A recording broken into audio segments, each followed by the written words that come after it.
I've done this before.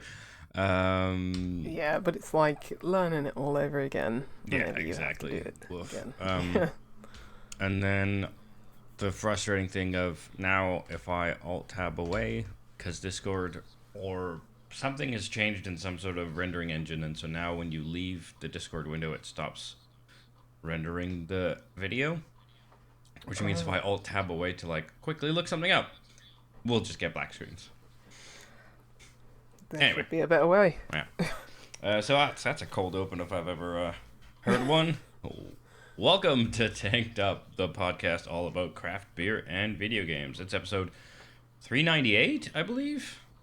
Is it? Or Oh, is it free? No, it's 399. It's 3.99. Oh, 399. because we were gonna have the announcement that we've kicked Ben off Right. for good, right before the, the 400th. It's like I know you're not too closely following like English football, but Mm. it was Tottenham. Was it the League Cup final? Or was it the FA Cup final?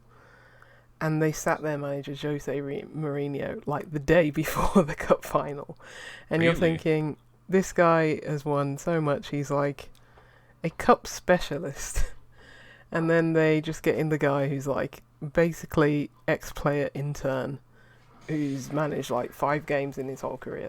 Um, it's Why? like, why would you sack the guy who's known for getting teams across the line the day before the cup final? But that's what we've done basically with Ben. We've sacked him, Yeah. gotten rid of him, sacked him off the day before, the week before The, episode the, 400. yeah, the cup final. Mhm. By the way, I'm Aadil, and I'm joined by Lucy, who we've been Hi. talking, and again, rusty on the old hosting machine. Welcome, Lucy. In fact, let's jump straight into what beer do you have? Uh, I'm gonna start because I've been wanting to drink this for a few weeks now. It is a collaboration between Glasshouse and Rivington Oh, really? Brewing Company, which apparently pretty okay from what I've seen on the interwebs. It is a is it called Terrain? It's called Terrain. It's an IPA, 6.4%. It's got Nelson Sauvin, Nectaron, and Citra hops in it. No flavour text. But yeah, So it was collaboration Glasshouse IPA. and not Stone? No, Rivington. Rivington. Sorry. Rivington Brewing Company. I really hope Yeah, Stone it Brewing and just Glasshouse end up collaborating, because that's just a thing you shouldn't do. I get you know. Glass houses shouldn't throw stones. Yes, Yeah, I got it. I got Rivington it. I though. got it. Took me a while. Nah, no worries. Took me a while. What are you drinking? Fine, sir. I've had a week where, for various reasons, I ended up going out Tuesday and Wednesday and having more than I normally do post work. Yeah. Yeah. And which is a great opportunity for me to finally have Northern Monks Patrons Project, um, Smug the Ooh. Pilgrimage, alcohol-free TIPA. So it's a Oh, nice. 0.5% with Cashmere, Citra, Eldorado, and Idaho 7.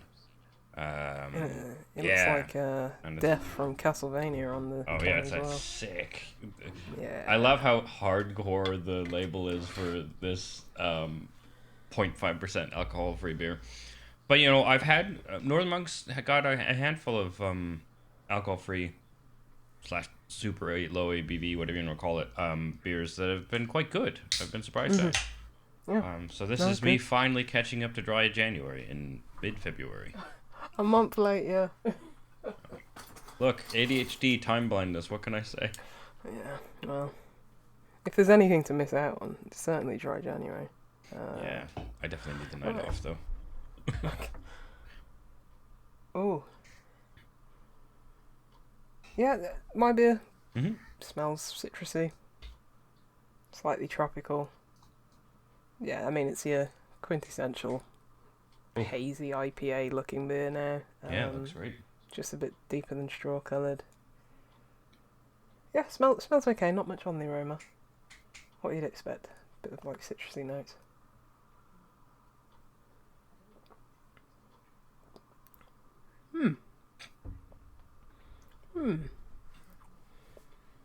I think I might need to go in for a second sip on that one.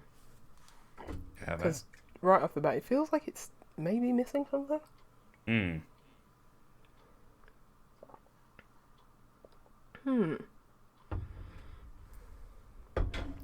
Yeah, that citrus follows through to the taste. But yeah, it feels like it's maybe missing a bit of body. 6.4%, wasn't it? Yeah. Yeah, it feels like you're trying to get like a bit of chewiness, a bit of stickiness, but it's just like not mouth coating enough. There's not enough of a body or a mouth feel to it. Feels not thin, but it feels like it's lacking something. It feels like the citrusy notes are like kind of detached and from the rest of the body and the flavour. It's a bit of an odd way to describe things, but that's how it feels so far. Yeah, just kind of like a disjointed taste curve, kind of like. Yeah, because there's like not really any bitterness at the end. It's like a slight bit of sweetness. Tastes like even almost like a slightly artificial kind of sweetness. Like a aspartame or like a sucralose. Yeah, like a sucralose. Yeah, like that. Yeah, like I'll see how I go with it and see if there's any like I don't know. Sometimes I feel like swelling the can about if there's any residue in there. Sometimes that brings out the flavour a bit more, but yeah, not. Maybe it's because I looked at maybe because it's a local beer, Glasshouse a local. You know, there's a bit more praise for this, it being a local brewery, but yeah, I'm not getting a lot from this. It's a pleasant beer. It drinks fine. It's nice. There's nothing, you know, unpleasant about it. It's just nothing blowing my mind about it. It's just a steady Eddie. Nothing too mad. Nothing too interesting about it. But yeah, I'll see how I go. But as I say, my expectation levels might have been out of whack just because it's been praised locally. But yeah, it's fine. That's the best description I could give it so far. It's fine. Right. Yeah. Fair enough. Well, they can't all be knock them out of the park, I guess. Otherwise, exactly. That would be the new fine. But still, that's mildly disappointing. I've got quite a hazy, almost milkiness to the haze. Right, it's that quite looks pale. like a beer. Yeah, That or looks like a an beer. actual beer. Yeah, it's oddly. Yeah, normally when you get beers this hazy, they've got a little more color in them. I think this is oddly paley white. It's quite. Yeah, it looks a bit washed out. Yeah, that's a good way of describing it. Mm-hmm. Oh wow, that nose. That is, holy shit. That is like tropical. Well, it's like passion fruit, a little pineapple. Like, there's a lot going on in that nose. It's not. Oh yeah, there's a bit of melon there too. Yeah, this is quite a lot. Yeah, a lot going on in the sense of like it's an assault on the senses. It's just quite a nuanced nose, and I think my prejudice against non-alcohol-free beers was just not preparing me for. All right, this is still Northern Monk throwing like 4 different hops into a thing. Could this be the one? Could this be the one?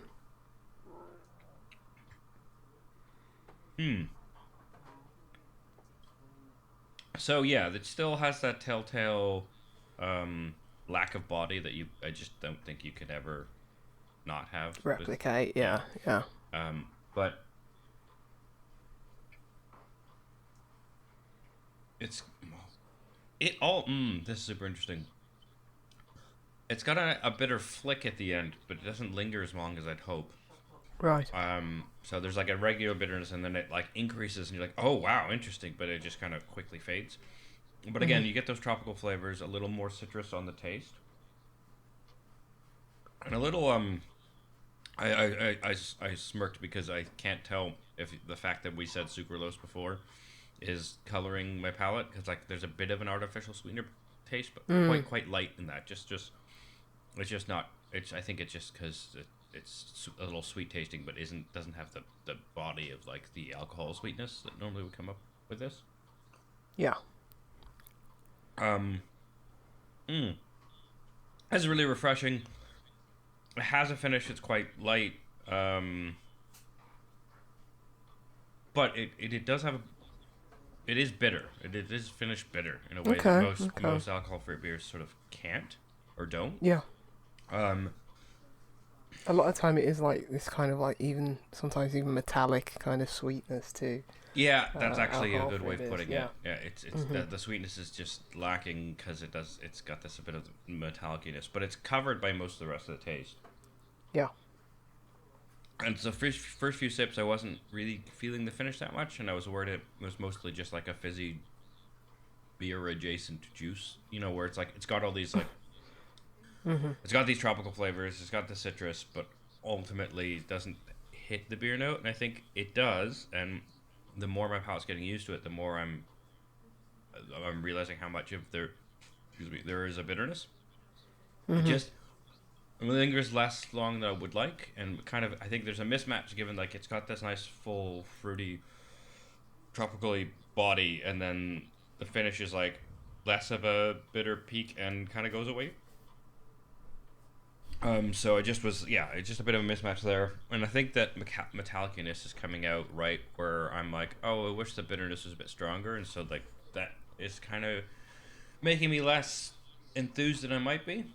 But like, yeah, not in a bad way. Just, I mean, again, I've had alcoholic IPAs that aren't as good. That's what I will say. Like, it's clearly a beer, right? It feels like a beer. It's just there's good. like so much promise in it that I'm more disappointed because it's so close. If that makes sense. Yeah. No, that. So yeah, but just you can take heart in that. We're getting closer. Maybe by next dry January there'll be something that. Yeah, it does seem like we're getting there. We're getting there. We're getting much closer. So. So the reimagined edition of SMUG The Pilgrimage, I like it. I think the finish is. We'll see how I feel by the end of the. Oh yeah, it was a standard pint can. Is that what Northern Monk? Yeah. Sorry, I haven't had a patrons. 440. Ages. Sorry, not pint, but 440. Yeah. 440. Yeah. Yeah. And we'll see what I feel like by the end. I'm hoping that, especially because I can feel the bitterness still around even after not having sipped for a while. I'm hoping that stacks. I'm a little worried that this is just gonna be it. And again, it's just because it has such a promising start that I feel that it's not jarring as a finish, but it's just like, oh, but what if this was it? And I think that's an accomplishment in of itself. Like I felt like it was going to be a beer, and then the standard beer thing didn't happen, and that's okay because it's alcohol free. I would easily, I'm not complaining. Can't ask for the world of alcohol free beer. Yeah. Not yet, anyway. Not yet. Yeah. Anyway, so that's the thing. You have a handful of games to talk about here. I do. So does that mean the stall out hump is over? Like you were. I wouldn't count on it. Okay, was this just an odd week? It may be a blip. Yeah. Okay. In the who knows? But I did play Please Touch the Artwork too. And the reason, I mean, I had a review code for it, but and then it just came out, and it was free for everyone. I was like, oh, that's very nice. Cool. Yeah. On Steam and Android, iOS. Yeah. I was about to open and then realized I'm gonna make black screens happen. Have to remember that I can do this. But yeah. What did you play it on? I played it on Steam because that's where my review code was.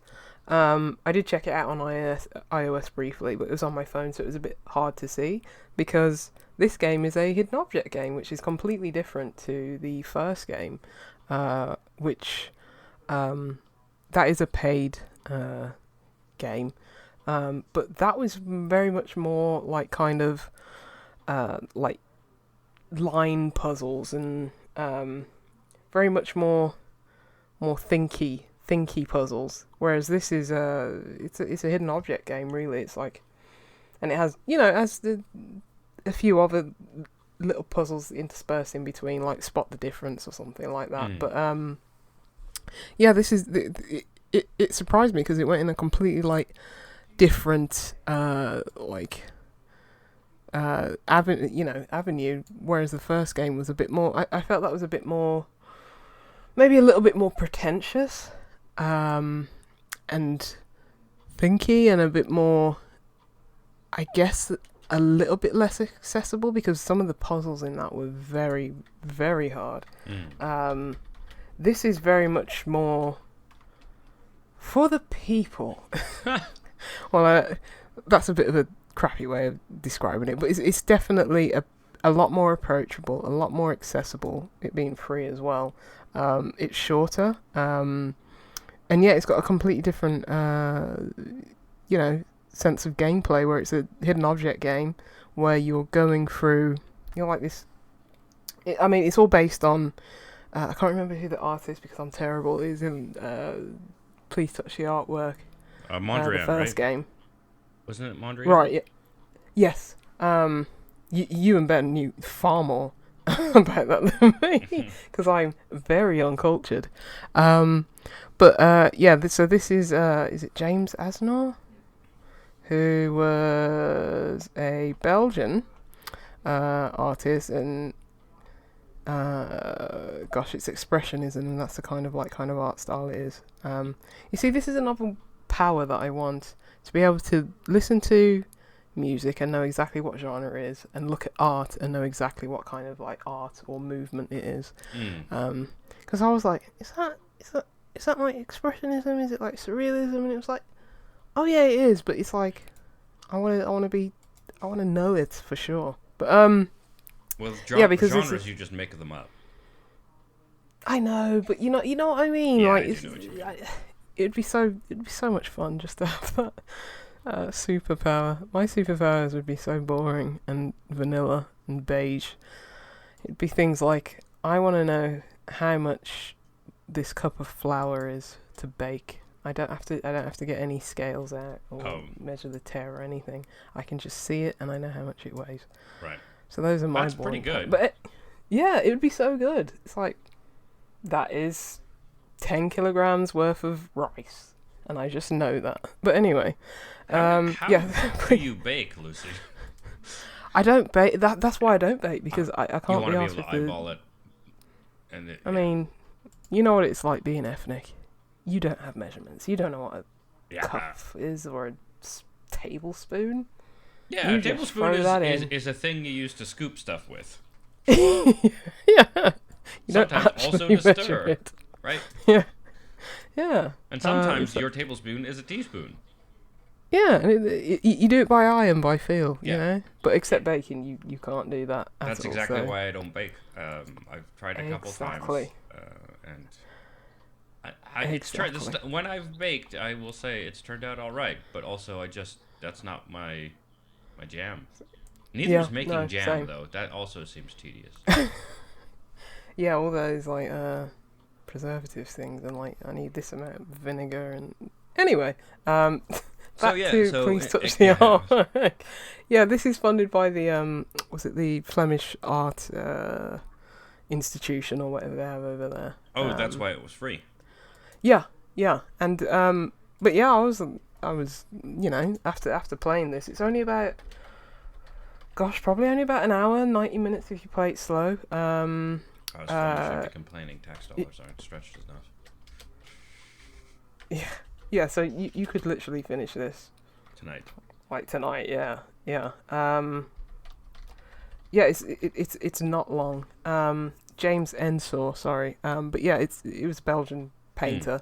But yeah, I started watching YouTube videos about this guy after it. So it did its purpose. It got me interested in the history of the painter, and like actually looking into things and being like, because it's sort of like those what are those games from that dude who uses the old Renaissance paintings to make point-and-click Yeah. adventure games. Yeah, it's very much like that. Using the art, giving it a second life. Having those as backdrops, and then adding in, custom animations and, custom assets to make like the hidden objects and stuff like that. And you're going through all these paintings and finding, just hidden objects. Is a bit more silly. It's a bit more light-hearted. It's, as I say, it doesn't feel as stoic and as stern as the first game. It feels a lot more approachable, and yeah, it's a really cool thing. I enjoyed it far more than the first game. I enjoyed the first game, but it was a bit hard, and it had like an underlying narrative to it, but it was a bit. It didn't seem like the best way, in my opinion, to make that kind of art approachable, and it was trying to teach about, Mondrian and the history and stuff like that, but I think this achieves that by having something a bit more light-hearted, a bit more silly, and it's like you don't feel like out of your depth or a bit reticent to check out what the art is and stuff like that. You're encouraged to do that just by how, like, oh, this looks interesting. Why are these two tapestries put together? Why are these juxtaposed here and there? Why, what is this weird thing that I'm looking at? And I think with just the art style, like the, expressionistic art style, that is more enticing and a bit more interesting to look at than just without Boxes sounding and lines. very, without sounding reductive, than just lines. It's a bit more interesting. So, I enjoyed this far more. Like, because the art style isn't as abstract, it also probably lends itself to, like you said, not needing to have as much cerebral puzzling. Exactly. Yeah. But yeah, that's all I've got to say about Please Touch the Artwork too. I really enjoyed it. There's not much to it, and it's free, so go download it. It was very much when you're not playing games, something that's very easy to get into, because it's like, this is only going to take up so much time. It's a hidden object game. It's very, no friction, very, very low stakes. It was good, and super enjoyed it. As I say, it gave the art second life and used the art to a much more. It's much more effective in the second game. So it's great. Yeah. I can't look at my list. Because you have games to talk about. I have game to talk about, but you have. This is weird. Yeah. This is surreal. Ben's surreal not here, art. and both of us are. It's me and you, and yet we're going to talk about games. Yeah, no. That never and happens. Not random stuff. Yeah. I mean, we probably still will. We did talk about superpowers for a little bit, but we've only got like maybe 2 tangents so far in. It's crazy. Did you want to talk about? I can talk about it. So, my housemate has been. He hasn't played games in a while. I think I've talked about it. Keith, I made him play Goose Game. We played Mario Wonder. One day, yeah. I was like, Mario. My brain was like, Odyssey, the Switch one. I'm like, no, Adil, that's. There's 2. But when we first started talking about video games, we both talked about how growing up we were big fans of Civilization 2. Oh no, you found your match. You found your soulmate. So Keith tracked down ISO. Well, actually, a bin queue. Fucking bin files, man. And looked up the patches to make it run on Windows 10 or 11, and fix the multiplayer because it doesn't work out of the box. That's got to be just on GameArchive.net or whatever. At this point, right? Yeah, there's a couple mods there that make it a lot easier. So the ISO is probably. Have they not re-released those on Steam? So the thing is, because it's a DOS/Windows 3.0 or whatever era game. Yeah. 1996, I think. It isn't on Steam because it would have taken effort to Oh, adapt. So Civ 3 through 6 are on Steam, but 2 isn't, and 2 is the one I played a lot as a yeah. child. 'Cause I So thought they'd anyway, still have it on there. You know what I mean? Like, oh, I think so. I was yeah, you weird. have to run DOS or whatever, but like, Yeah, DOSBox exists. Yeah, I just think they've yeah, not yeah, bothered to go back because Civ 3 interesting. and 4 are very well loved. Most people think there's like the peak of the franchise. They've got complaints about 5 and 6. So I just think there's not enough Keiths slash. I mean, who knows, right? So when you're going to talk about another game from early era that Yeah, yeah, was remastered precisely because that's what's selling right now, and so I hope. yeah. But yeah, so I see we've got a comment in the chat. What's worse, Lucy, Final Fantasy or strategy games? Oh, Final Fantasy. Yeah, I was gonna say I That's knew way this, but worse. yeah. Like, I will entertain a conversation about Civ because that's marginally interesting, whereas Final Fantasy is not interesting, coma-inducing. But we won't go into.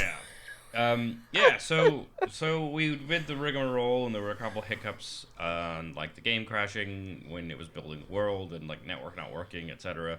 But to properly simulate things, because like there's my computer, you can see the chair behind me at Keith's desk. That's not how you play multiplayer Civ. So I Nah, installed it in the living room computer. So now I sit in the living room and Keith sits up here. nice. I And mean, there's no other way. yeah, and so I think Monday was the first. Was Monday or Sunday? We was the first day we played, and we played like 2.5 hours. And in that 2.5 hours, I hadn't met another society, and he had just bumped into someone.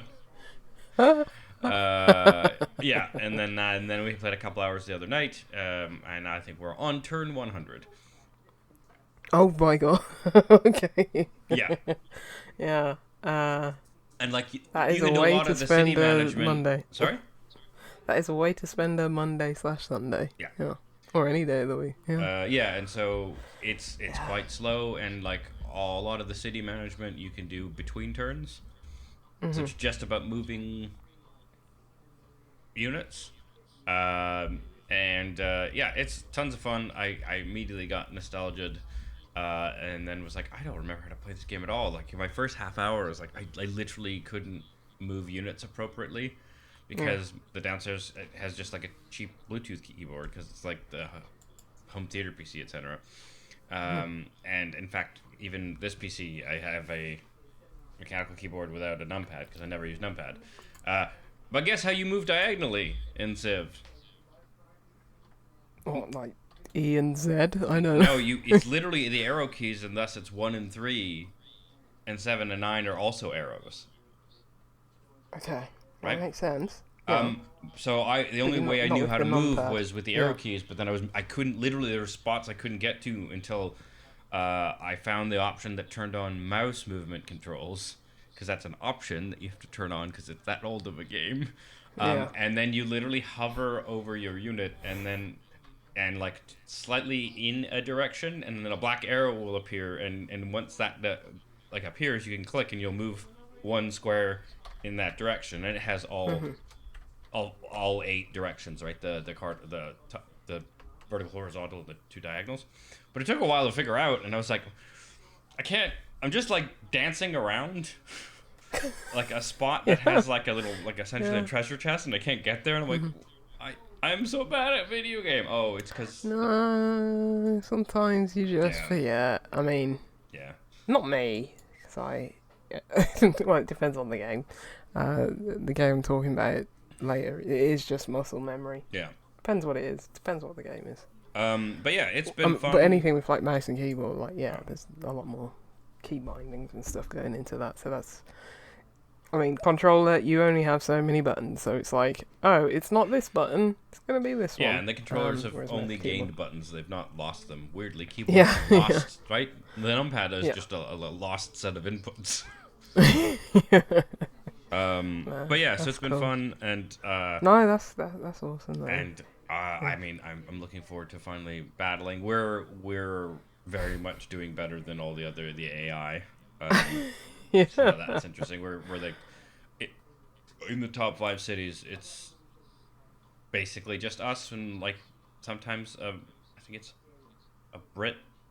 London's like sometimes at the bottom, but we've been squeezing it out. But also, when you quit, it gives you this bar graph of like how well you're doing, and it's like, here are the AIs, and then there's the gun, and then there's these two amazing streaks up, and we've been crisscrossing on who's in the lead, but like the slope of that thing is so much steeper than the other ones. Are like, oh well, we're doing great. Yeah. See, who needs Helldivers? You know? Yeah. You got Civ. Yeah. Who needs Civ 6? You've got Civ 2. But yeah, I mean, it's fun going back to old games. But it's also hilarious because it's still saved game based. You just have a .NET save file, which is the entirety of the thing because it's also small, right? So then it's like, oh, I could like email that to someone and they continue the game. But also, there's no, it's so flat that like when I start a multiplayer game, like start from a save file, pick it, and they're like, cool, who do you want to be? And it's like, oh, I could just steal Keith's. I need to be like, now I'm the Russians.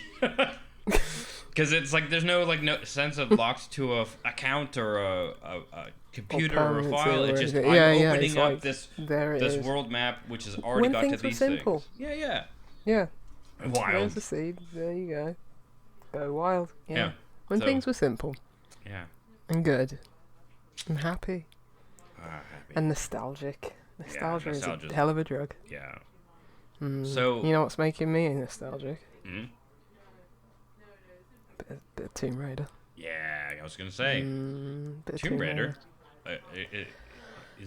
Which Tomb Raider is this?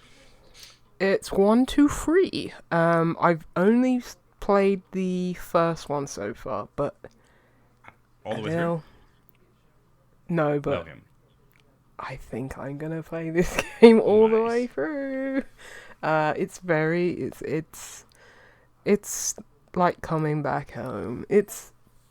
I mean, those games were, a revelation, incredible back then.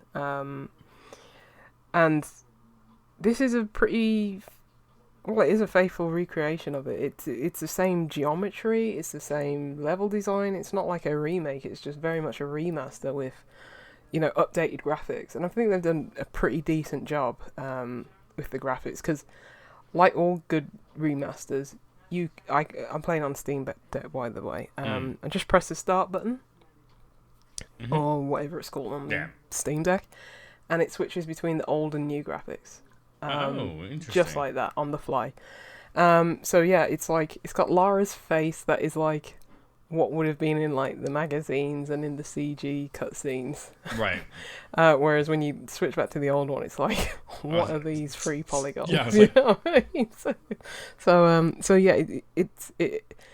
It does what every good remaster does, which is like it recreates what you remember them looking like, but it absolutely isn't. But are the new graphics polygonal as well, or like? No, there's. The geometry is very polygonal because, as I say, they've kept the exact same geometry. Yeah. There's probably a few less like jagged edges. Maybe they've smoothed out some things and some of the geometry, but it's very much that kind of like very grid-based kind of so it's just like look to it. Despite being a 3D game, it's very much like because Lara like steps to the side and moves up and jumps. Yeah, so. Yeah, she does. But, she moves on planes. She doesn't move in space. Yes. No, but this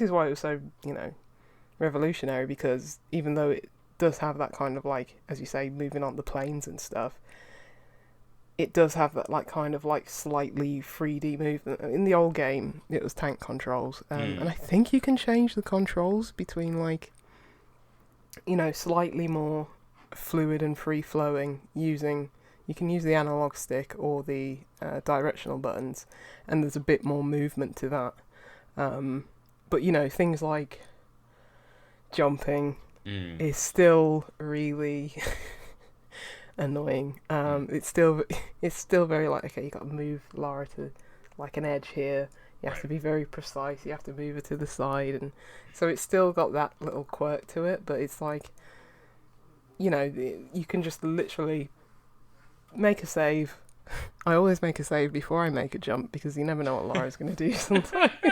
And then mess it up 7 times and just... Yeah, it's an instant save and reload, so... Right. Which I'm sure the first game might have had. I can't remember it. I can't remember if it had, like, checkpointing or you started from the beginning of the level. I'm sure it had... Yeah, Something because annoying. it's that kind of, like, passport interface. So I'm pretty sure you could just, like, save and reload in the first game. Right. But, well, in the original, I should say. Yeah, I think. But yeah, I'm working through the first game. It's just fun, and it's like it's great that, you know, if you're doing a remaster or something, make something like this where it's like very much the bones of the original game, just a bit more accessible. You know, fresh coat of paint on the graphics, and yeah, give these games a second life. Or like, for me, the old person I am, going back and be like, yeah, this feels like home. I want to keep playing this. I really enjoyed these games. Just like it was that sense of like getting lost. It's like very like why I'm like Metroidvanias, especially the ones of old, like Super Metroid. It's like being in a space on your own, being, you know, that sense of discovery and that sense of isolation and that sense of you know, peril and danger. Yeah. A lot of this is, you know, okay, you get your gun out and shoot a few bats now and then, and maybe a bear. I forgot about the bats. But it is very much figuring out where in the environment. It's that 3D space, and that was so revolutionary and new at the time. Yeah, figuring out just all these little environmental puzzles and platforming in a 3D space. And yeah, like, people can go back to it and see what they're all about if they didn't experience them at first. But yeah, it feels very nostalgic, very homely. So that's great. I never played because you were not a through PS1 kind of Yeah. person at that time. You were still very much on PC and Yeah, stuff so like I that. never really played these games. I like just at friends' places, and so I think we went over this last week, but I can't remember which. The like early-ish Crystal Dynamics games, I think. Yeah, The first wave like of those is like, well, I dipped in 1 or 2 of them, but it's just a franchise that like I never quite sat with me, even though I know friends who really loved it. Just because I think it's because I missed this era. So when people were comparing, it's just like I don't have any skin in this game. There's adventure games aplenty at this point, Yeah. right? And yeah, they did come to PC back then. So it's one of those where it's like, I know it's very much, you know, entrenched in like that PS1 lore, but yeah, they did come to PC. Eventually, yeah. A lot of those, yeah. But yeah, it's like, well, you missed the boat. Like, there are plenty of video games. You were playing Civ. Yeah. You know, you were playing Civ 2, and And That's Final playing Fantasy Minecraft. VII on the PC, 1997. yeah. When was Tomb Raider Yeah. 1? When did that come out?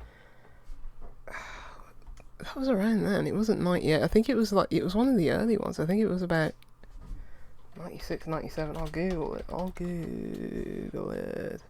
And you know what's great? Like, just going to like an old Game Facts Oh man. like guide. You know, that's always fun. 1996. 96. Yeah, it was one of the early ones. I mean, it would make sense because it's the Final Fantasy VII is the first 3D Final Fantasy, and there are all these like little polygonal Yeah, things. So because this was like same era. before Metal Gear. Yeah. It was like genuinely like Groundbreaking at the time, right? yeah, groundbreaking. You know, touch point in time. It's just, yeah, I don't know if anyone who didn't play them originally would get a kick out of it. Oh, well, that's what I was going to 'cause- ask you. You sort of said Breeze New Life, and I was curious if, and then you said, you know, because you get to have this nostalgia bomb and etc. I was Yeah. curious whether you thought that them young kids these days would they take a break from their Fortniting and Yeah, I think from a curiosity point, if you know, wonder like, oh, you know, I don't want to be pretentious about it, or like from a geeky historian point of view, if you're interested in where games came from, and you know, because it's a big franchise. Mm. So if you're ever curious at all, then maybe. But as an enjoyable experience, not really. Because like certainly in the first game, I'm sure pretty much all throughout 2 and 3, it is very rudimentary puzzles. It's like I move a box here to get to this ledge. Oh, if I move box in opposite direction, there's a secret over here to get to this ledge, and it's like it's very straightforward. But as I say, I think it's just more for a nostalgic and game preservation kind of aspect. Right. Why this has its merit, not if someone, you know, as you say, no one's going to put down the Fortnite and no one's going to be like, oh, that Lara Croft in Call of Duty Modern Warfare 3. Who's she? Oh, there's remastered games coming out. Let me check that out. I don't think so. Right. Yeah. So. This is the era of like games where we got new environments, and so exploring became such a big deal because so many secrets were like in the like 2D platforming. It's like you start here. Just always go to the left first, right? Just go to the left first. Yeah. And then this was like, oh, we can't just do that. Like there's actually more convoluted ways to hide things, and I say more convoluted. I mean from the perspective of we used to just be like, oh, go left, right? And now it's like instead of right, yeah. And now this is right. There's something behind the waterfall era. Of course, the waterfall. Always under the waterfall. Mm-hmm. It's. I'm glad it exists. So yeah, thank you, Ben, for hooking me up with the code because it's just it's like returning home. But yeah. What I love is like the first cutscene where it's like they're going out to these like Peruvian snowy mountains, and she's wearing her booty shorts and crop top with a poncho over. So it's like, yeah, this is very much of a time, and it's pretty good, pretty stupid. So that was funny. Yeah. Good stuff. Now, at the time, did you play all 3 games? Yes. I was just to curious. The most. Sorry? I played 2 the most, but yes, I did play all 3 games. So yeah. Do you think how good's your memory on these? Like, do you remember the puzzle answers, or is it? It's my memory's not good, cause I think I conflate each of the 3 games. Right. And a lot of the environments are like similar-ish. I mean, it's a lot of tombs. Yeah, like jungle environments, like caves and stuff like that. So I was like in the first game, I was like, oh yeah, there's a bear here. I'm like, oh, I forgot about this. And a lot of those games, like I still have it now, where it is a lot of, oh, where did I come from? Where was I going? Because even back then, like, I mean, the environment's a bit more clearer now, and like they do some things with like lighting. It's like, okay, over this way, it's like where there's a bit of a shaft of light coming through. It's like, oh, I haven't been there, that's probably where I need to go next. So it telegraphs that in a smart way. Back then it wasn't that, and it was like a lot of these environments are just smoothed walls. It's hard to know where I'm going. So that was half of the fun, but also half of the frustration back then as well. So yeah, my memory is really hazy. I mean, what was that? We're looking almost 30 years ago. Like, yeah, jeez, like 28 years ago. No, that can't be right. So yeah. Why do you say these things I haven't really played them since. I think I've probably like messed around on like an emulator or something like that now and then, but no, I haven't played them since. So yeah. But yeah, good stuff. Is there a franchise that you would want to have this type of like really faithful treatment now that this is happening? I go back to bring back Tony Hawk 3 and 4. Right. Because like something like Spyro the Dragon, that was huge for me back then. They remastered those, and that was a really good remaster. or remake, I think it was. But yeah, just bring back Tony Hawk 3 and 4. I love 4. It was that like perfect cross section of like, okay, we've got Tony Hawk, which I loved at the time anyway, and then very much like this like jackass kind of like Right. mission structure to it, and it was like just a collision of good old early 2000s nostalgia. Yeah. Yeah, nonsense. Yeah. So Yeah. I mean, I didn't just bring that realize back. until it was announced today how much I would have been stoked for Star Wars Battlefront Classic Collection was announced. Oh yeah, yeah. Um, That I completely missed the ball on. I So. didn't know it was a thing until in some Facebook group it was like, oh, but like that game. I meant like the original game as Battlefront well. 2. I spent so much time. This is PC gaming, right? This is me and my friends in undergrad going to LAN cafes to play multiplayer games at each other. Like, boy, that dates me something fierce, right? Yep.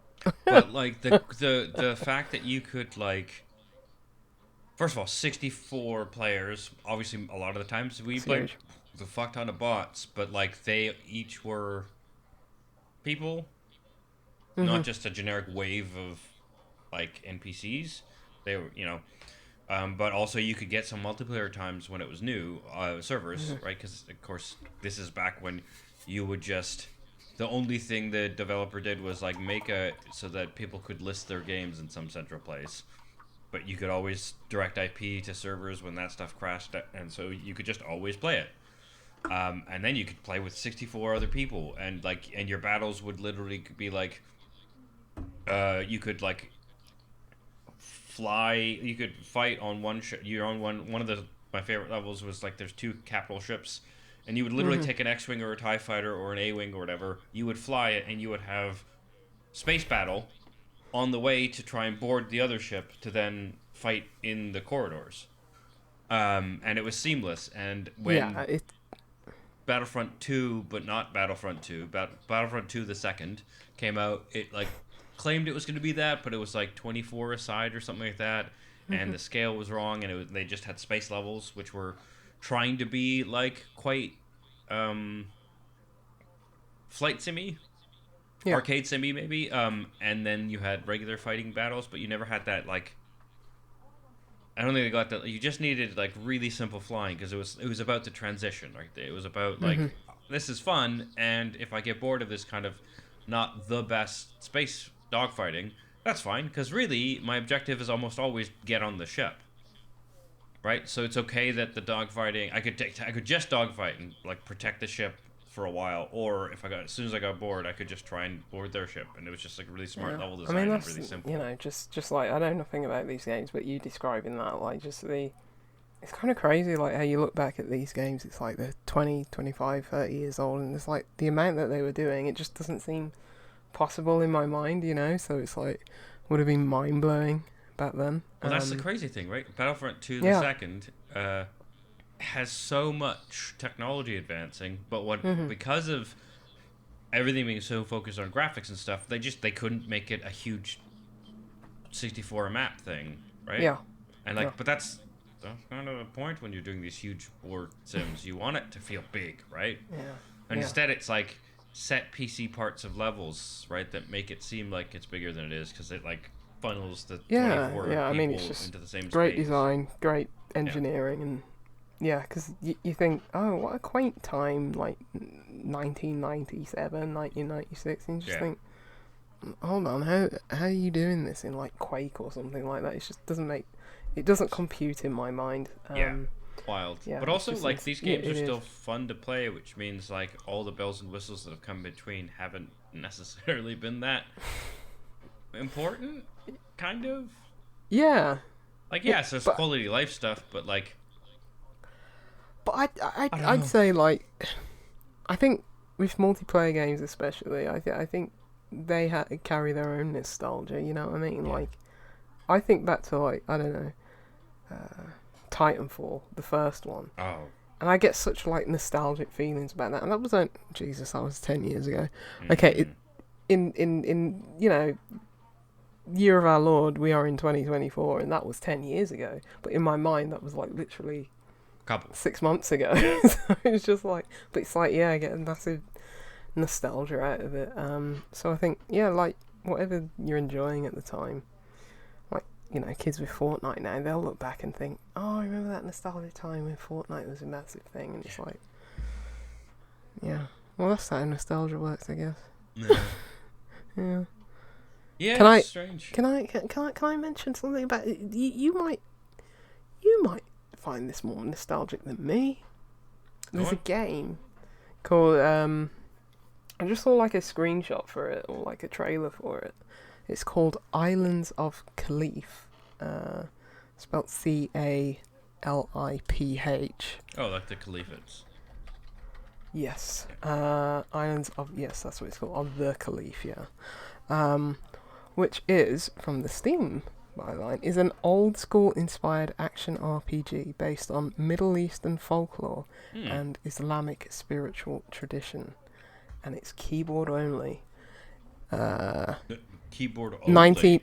Keyboard only, 1980s style dungeon crawler with an open world, and it is very much like, it's got this very amazing pixel art. Numpad? Sorry. So am I gonna need to buy a numpad? So far, because I played the demo and I was like, this is really cool. This is really old, you know, very much nostalgic and old school.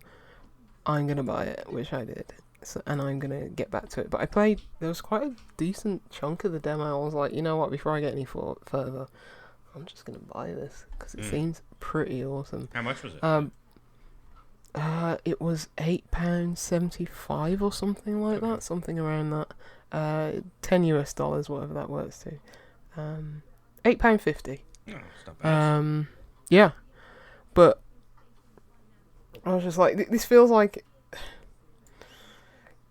it reminded me of the times where there were no like, you know, or not, at least not readily available walkthroughs, and it was things that you discovered by yourself. Yeah. And there wasn't like, you know, it wasn't like a sequel of a sequel of a remake of a remaster of a sequel of a sequel.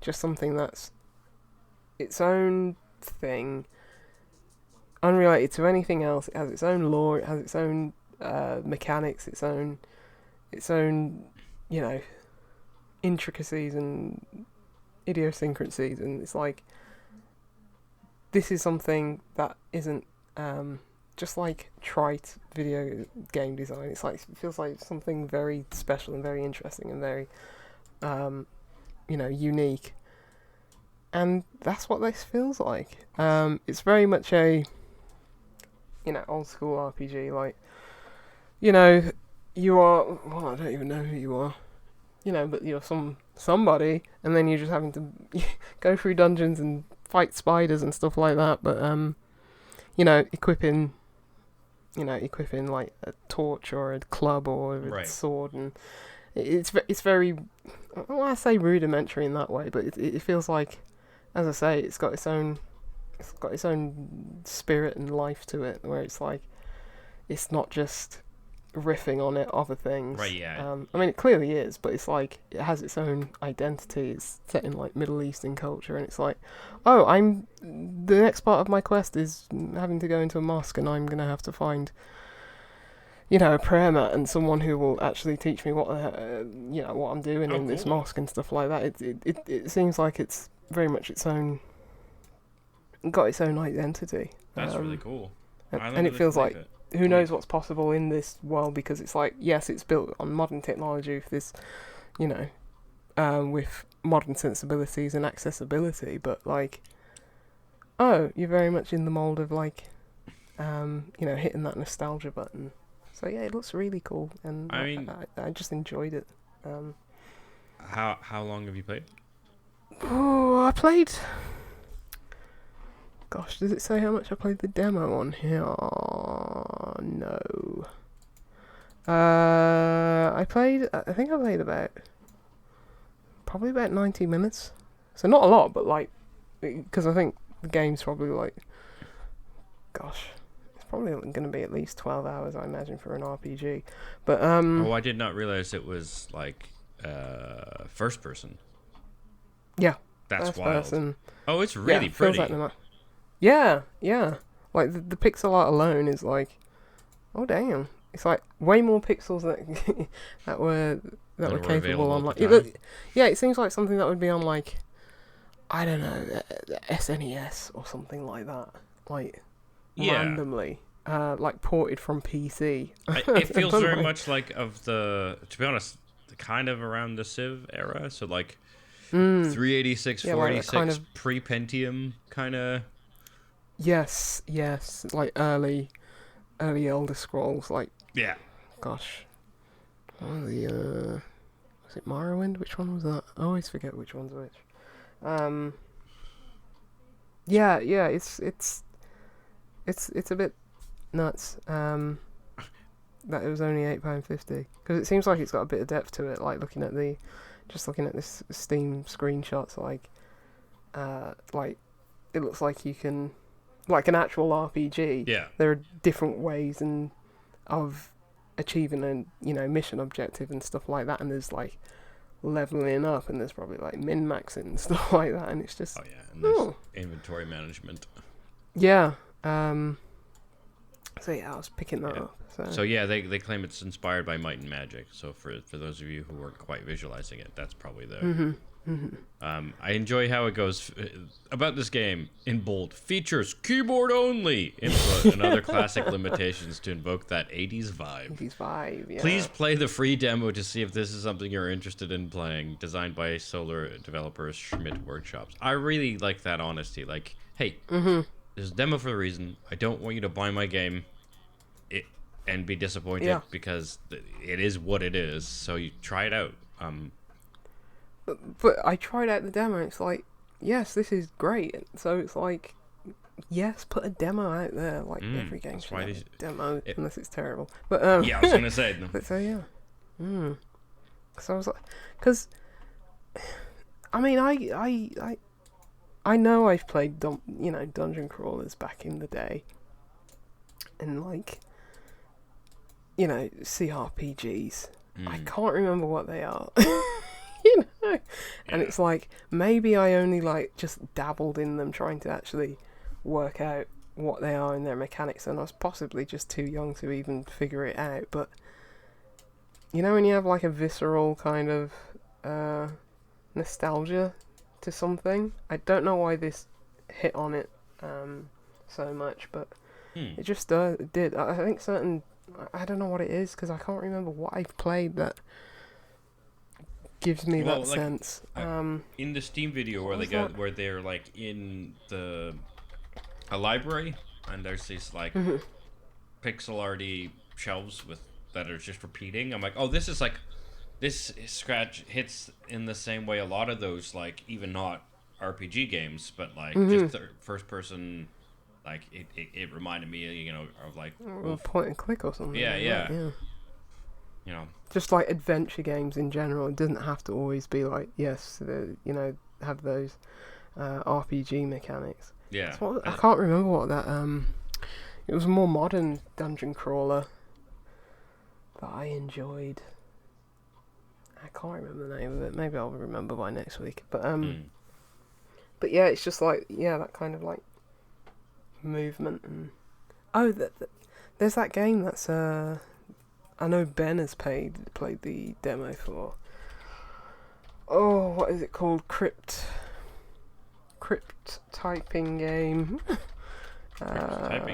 Crypt Master. That's like a dungeon crawler, and that was like, oh yeah, this is very much in my wheelhouse. Like this kind of. It's a black and white. Oh, cool. I mean, I love typing games anyway. Give me all the typing games.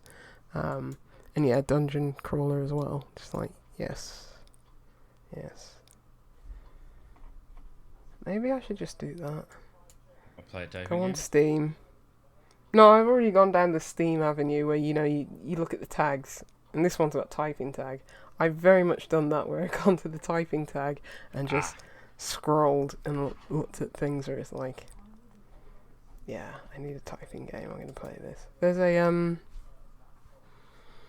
Gosh, is it like Civ? I think it was on Epic only, where it was basically a strategy game, but it was typing based.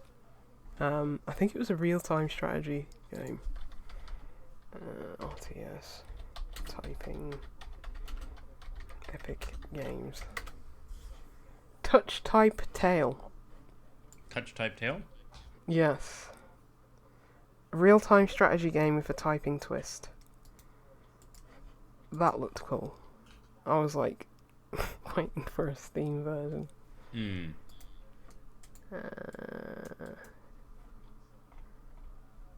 Yeah, so you tell all the people to go do this and build up the barricades by typing and stuff in real time. Interesting. So, yes. Make more typing games, please.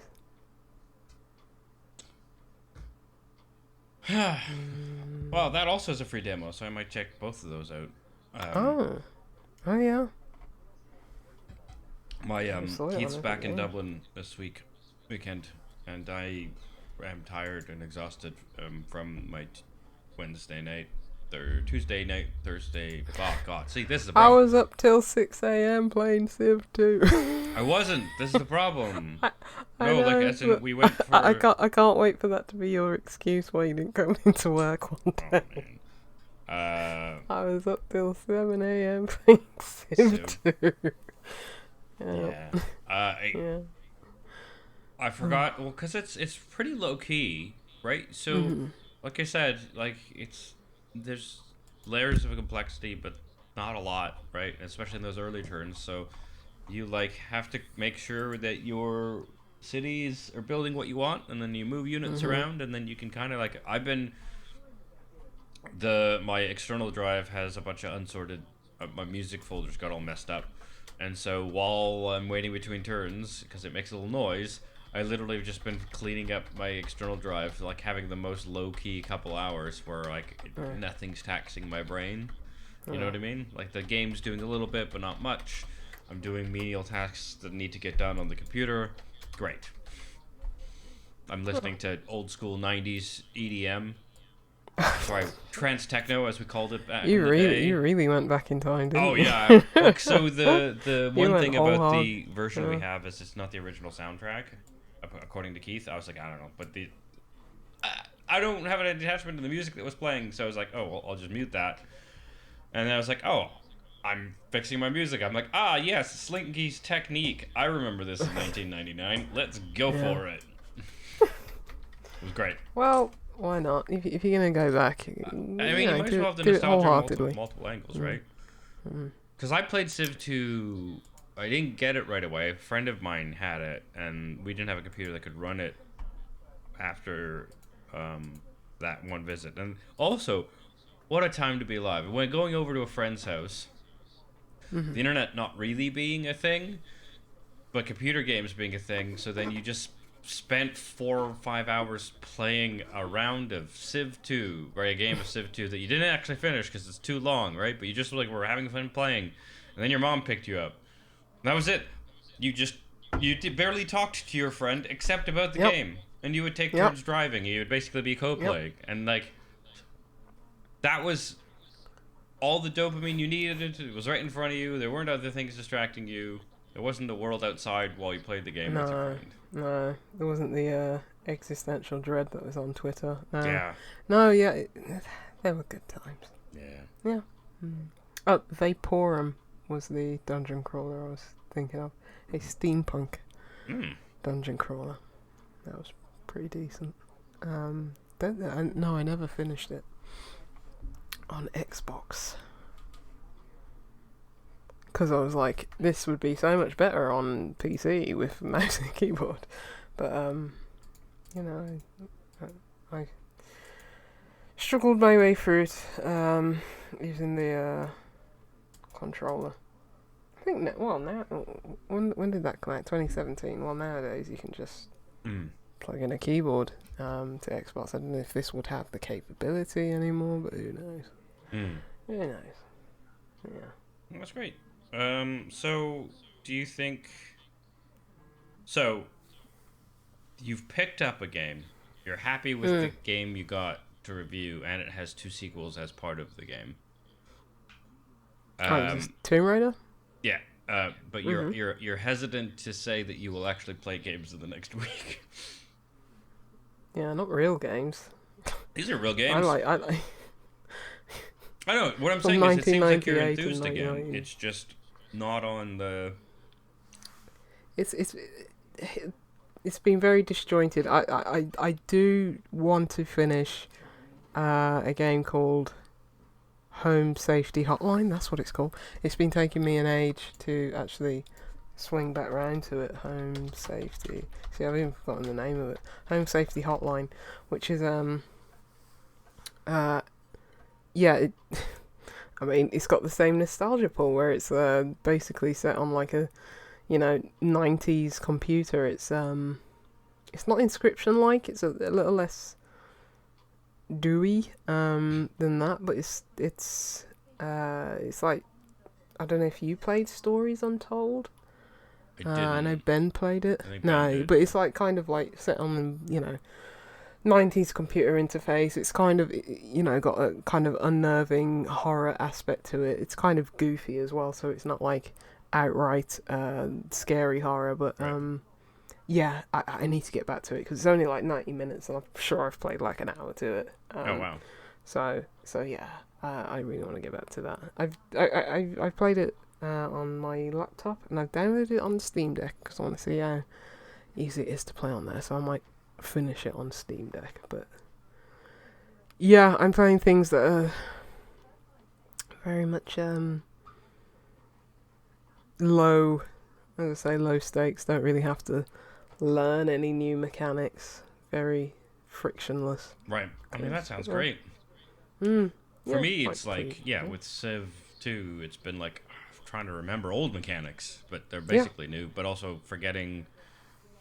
Like, I don't remember enough of this game to know what the, like, ideal. Like, I have to, like, literally click through the Civipedia and see what are the things I might need. I don't know. Mhm. I like my boat, but it might sink, so I should figure out how to upgrade boats. Oh, God, there's, like, 7 parts of the tree that I need to figure out, and like I don't know how. Like I'm sure when I played a lot in my youth, right, there was like an optimal path or like an ideal, like go Yeah. for this Yeah. first, and I don't have any of that. I'm just like, But it's not completely foreign to you, where it's like like say if I played it, where it's like I've not really played any of this type of even genre, let alone mm, franchise, where it would just be a completely new set of skills that I'm learning. It's yeah, very much somewhere in your subconscious still, and you're just evoking those memories. yeah, but it actually makes it a different sort of fun where there is some Mhm. friction, but it's like you said, very mild. But Yeah. also makes me feel Yeah. like I'm discovering the game in a way that like if it hadn't been years, uh, I probably would remember more and would immediately think of the like. It's you can't like optimize the path, like Mhm. unthink the optimal Mhm. path when you Mhm. know this is just strategically better. You can't pretend otherwise, right? Mhm. So Mhm. I'm hoping that I will continue to just kind of fumble about and do what I think makes sense and do all right. Yeah. Yeah. Um, It's yeah, comforting. it is. Yeah. We like comforting. Speaking of comforting, shall we have a back of the DVD box trivia of one round, DVD box. which mm-hmm, of what Oh, I've been watching recently. yeah, go for it. Now, who knows if you watch this? I'm thinking. I would say there's a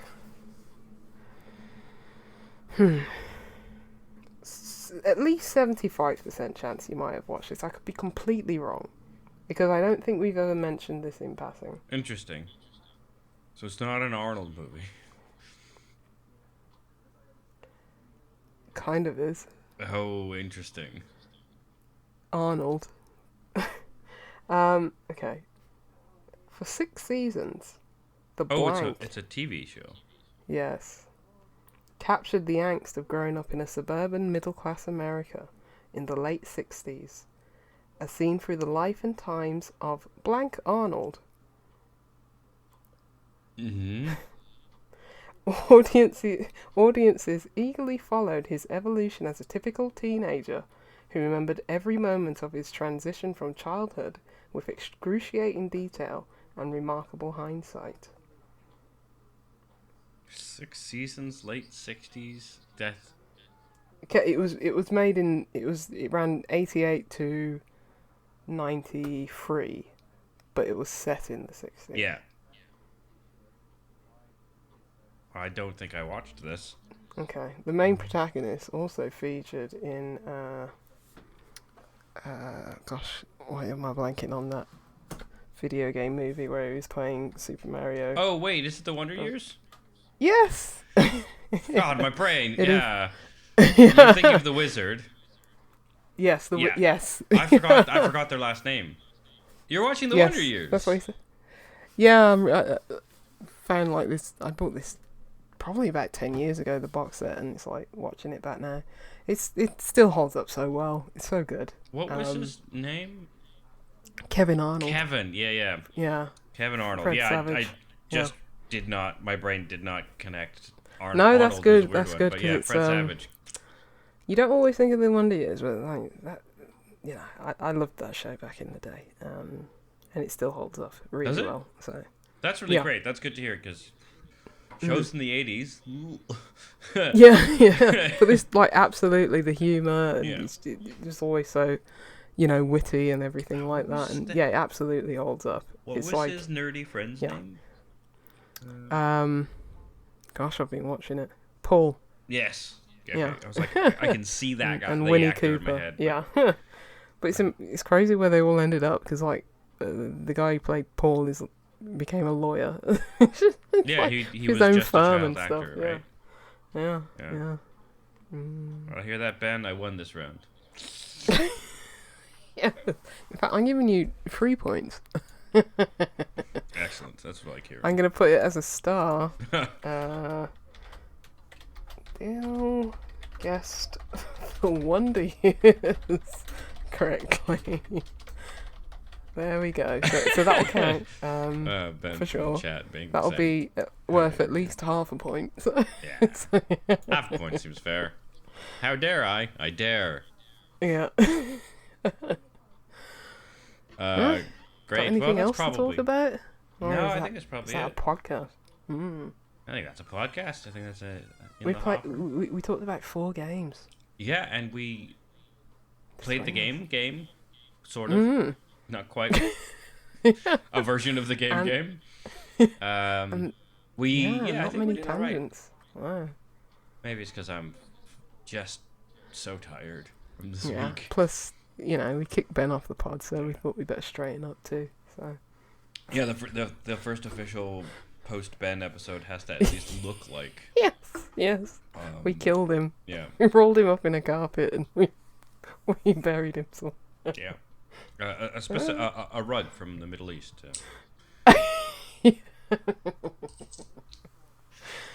Great. Well, tell me about your beer in the end. Final thoughts on the beer. Yeah, it didn't do much. As I say, there was nothing unpleasant about it, but there was nothing, as you say, they can't all be winners or mind blowing. It was just okay. It was I think it was a bit one dimensional. Had that like fruity, citrusy start, and then there was nothing much else to it. Maybe a little bit of sweetness on the end. There was not enough body. There was not enough bitterness. There was, as I say, just very like kind of vanilla, like citrus fruits to it. Like you're not really getting like heaps of mango or guava or passion fruit. It's just like a bit of orange juice, like kind of like citrusy notes, and that was it. Not really doing much. But that doesn't take away like Rivington Brewing. I'm less familiar with, but Glasshouse they make some really good beers. So yeah, don't rule them out. Basically, this is just like meh. Yeah, fair enough. Yeah, my beer, I think it didn't really change that much. Finish is still a bit light.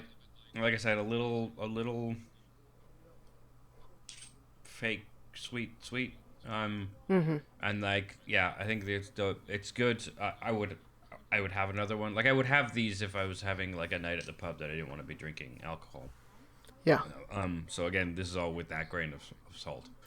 But yeah, just it's not one. It's frustratingly more than one note because right at the end you realize you're having alcohol-free beer in that sense because I think it Yeah. doesn't have that. It It's has like this it really could good just bouquet, break and through then that. it just sort of Yeah. yeah. Could just break through that glass ceiling, but it just doesn't. Yeah. I don't know. Maybe I'm thinking glass houses again. Yeah. Yeah. Yeah. So I would say definitely. To be honest, almost I haven't really had one of Northern Monk's alcohol frees that hasn't been at least this No. good. Right? No. They're all pretty good. They all have beery notes. Yeah. Have enough of a finish that it doesn't feel like you're sort of having beer juice. So But yeah. plus the can art alone is like Oh, yeah. 2 extra points. I mean, Well, apparently this is the Reimagine edition. So I don't know if there's another. well, that edition. is Death from Castlevania. Like, Oh right yeah, there. this Yeah. one I might keep. Yeah, that is Put on cool. the shelf with the I still have the With your filthy Richter casual Belmont, tin from like 4 amiibo. years ago because it just makes me giggle. Great. So if people wanted to hassle you about other games you should try that are low friction, It's how would Juicy they do Loose 9. Juicy Loose 9.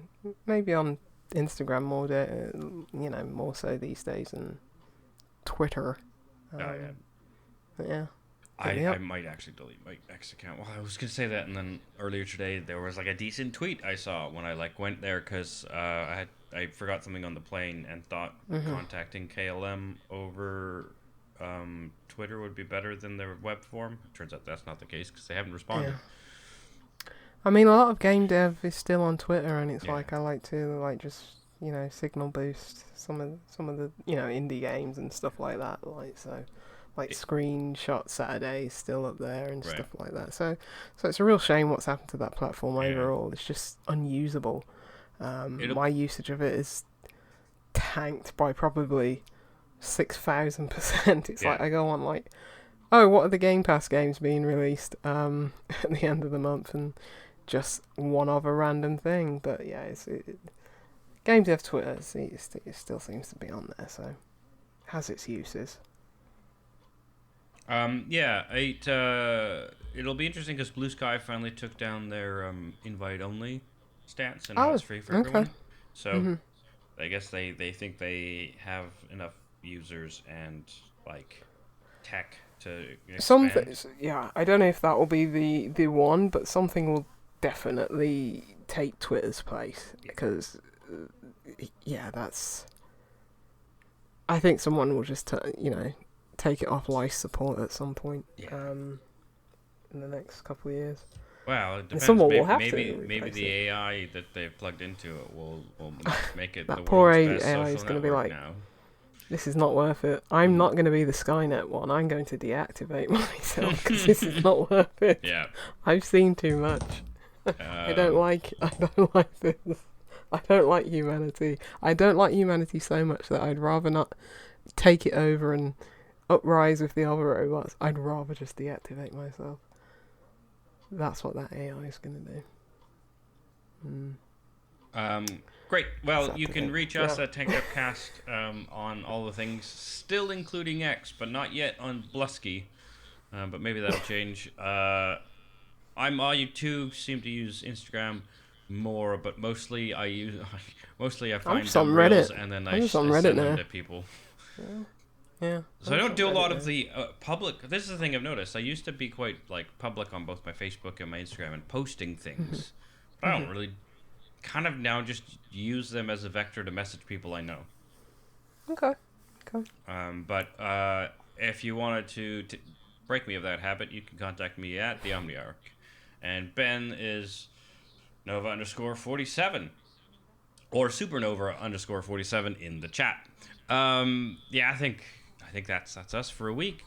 Stay tuned for next week where we have episode 400, Lucy. I mean, that's because of you, old man. There's nothing to do with me. Oh. I've been on like 3 podcasts. Yeah, right. Yeah, because like, you only started recording with us around when Titanfall came out, so... Yeah, which was literally 6 months ago. So. Oh, great. Well, that's us for the week.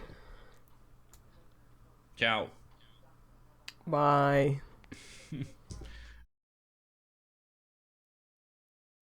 www.outoflives.net